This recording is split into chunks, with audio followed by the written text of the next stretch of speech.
Israel Palestine के war में दोस्तों आखिर में रियल मास्टरमाइंड है कौन जो इन सब के पीछे बैठा हुआ है। चलिए आज हम जानते हैं गाजा का क्या होगा। अभी शायद गाजा को भी नहीं पता है क्योंकि गाजा का बजने वाला है बाजा। भाई साहब ऐसा मैं इसलिए कह रहा हूं क्योंकि इजराइल ने गाजा को हर तरफ से घेर लिया है। इजराइल फोर्सेस जो हैं जल थल वायु यानी चारों साइड से हमला करने के लिए रेडी हैं। बस देरी है तो इजराइल के पीएम यानी नेतन्याहू के एक इशारे की। दोस्तों आप जानते हैं इजराइल के पीएम ऑलरेडी एक स्टेटमेंट दे चुके हैं। दोस्तों ऑलरेडी इस समय गाजा का हाल कुछ ऐसा है। दोस्तों गाजा में ऑलरेडी क्राइसिस चल रहे हैं। वहाँ इलेक्ट्रिसिटी नहीं है, वहाँ वाटर नहीं है, वहाँ फूड नहीं है। दोस्तों इन सब के बीच जितने देश हैं ना, सभी देशों ने अपना अपना साइड ले लिया है। दोस्तों आप चाहे प्रो इजराइलियन हो या फिर प्रो पैलेस्टीनियन, आपके लिए इस वीडियो में एक इंपॉर्टेंट मैसेज है। सो आप लोग वीडियो एंड तक देख के जाना। दोस्तों आपका ओपिनियन मेरे से अलग हो सकता है और आई रिस्पेक्ट दैट। आप एग्री करते हो अगर मेरे से तो आप कमेंट में यस टाइप करना, अगर नहीं करते हो तो आप अपना पॉइंट ऑफ व्यू कमेंट में लिखना, बट रिस्पेक्टफुली। चलिए देखते हैं इसके पीछे रियल मास्टरमाइंड कौन है, क्योंकि विदाउट एनी सपोर्ट हमास इतना बड़ा हमला कर ही नहीं सकता है। क्योंकि जिसे अभी तक एक कंट्री होने का रिकॉग्नाइजेशन नहीं मिला है, वो एक वेल एस्टेब्लिश्ड देश से पंगा लेके दंगे में क्यों पड़ना चाहेगा।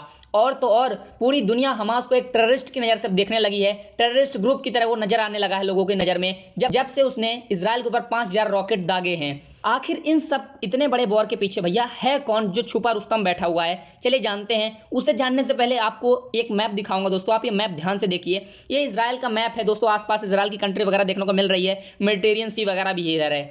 दोस्तों अगर आप देखेंगे ना, आपको लेबनान भी दिख रहा होगा उसमें, और लेबनान में कौन है, हिजबुल्ला ग्रुप रहता है, जो कि हिजबुल्ला ग्रुप दोस्तों बार बार हमास के सपोर्ट में आता है, यानी बार बार कहता है कि हम भैया हमास के साथ हैं, हमास से तुम पंगा लोगे तो हमसे पंगा आया नहीं।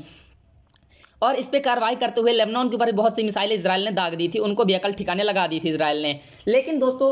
लेकिन दोस्तों इन सब के पीछे भी ना एक बहुत बड़ा आदमी बैठा है। चलिए बात करते हैं।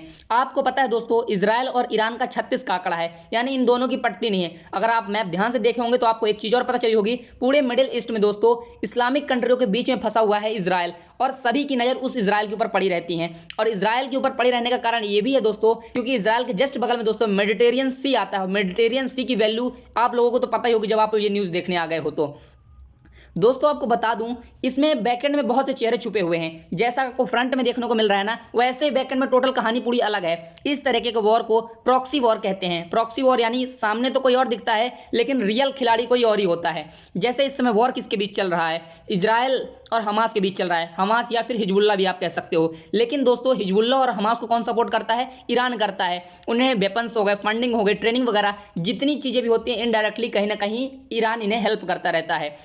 अब अगर आप ये सोच रहे हैं कि ईरान का क्या फ़ायदा होता है दोस्तों, ईरान का फ़ायदा ये है दोस्तों कि वो मेडिटेरियन सी में जाना आना उसका आराम से लगा रहेगा, और मेडिटेरियन सी की वैल्यू तो सबको पता है भैया। दोस्तों जो दूसरा देश है यानी सीरिया साइड से जो अटैक होते रहते हैं इजराइल के ऊपर, अब सीरिया के ऊपर जब 2015 में अटैक हुआ था तब रसिया ने उसकी अच्छी खासी हेल्प की थी, पूरी अपनी फोर्सेस वगैरह भेज दी थी। यानी आप समझ लो सीरिया रसिया का पपेट है, जो रसिया बोलेगा वही सीरिया करने वाला है दोस्तों। तब आप देख सकते हैं जब एक साइड रसिया आ चुका है, अब रसिया अगर वॉर में आ जाता है, अमेरिका ना आए ऐसा हो ही नहीं सकता है। तो कुल मिलाकर वॉर ऐसी है दोस्तों, अगर आप ध्यान से देखेंगे यूएसए और रसिया आ चुके हैं, क्योंकि यूएसए खुलकर इजराइल का सपोर्ट करता है और रसिया कहीं ना कहीं सीरिया उरिया के बहाने, ईरान के बहाने इस वॉर में सम्मिलित है, और इजराइल और ईरान का वॉर चल रहा है। अब इजराइल तो है भैया फ्रंट में आपको देखने को मिल रहा है, लेकिन ईरान के दो बेटे हैं भैया, बेटे आप समझ लो हिजबुल्ला और हमास, ये दोनों लड़ रहे हैं ईरान के साइड से। कुल मिला के वॉर ऐसी है। बट दोस्तों इस समय इजराइल को बहुत से लोगों का सपोर्ट मिल रहा है, क्योंकि उन्होंने इस समय बढ़ चढ़कर रिपोर्टिंग वगैरह शुरू की है, मीडिया वगैरह से उनको रिकॉग्नाइजेशन वगैरह मिल रहा है। वो पूरे देश को अपना पर्सपेक्टिव दिखा रहे हैं, पूरी दुनिया को अपना इंटेंशन क्लियर कर रहे हैं, और इस तरीके से उन्हें इंटरनेशनल सपोर्ट भी बहुत अच्छा खासा मिला है। और वॉर में दोस्तों प्रोस्पेक्टिव कितना जरूरी है आप ये तो देख ही सकते हैं, इजराइल से कैसे उन्होंने ट्विटर का यूज करते हुए देश में अच्छी खासी अपनी इमेज बना ली है।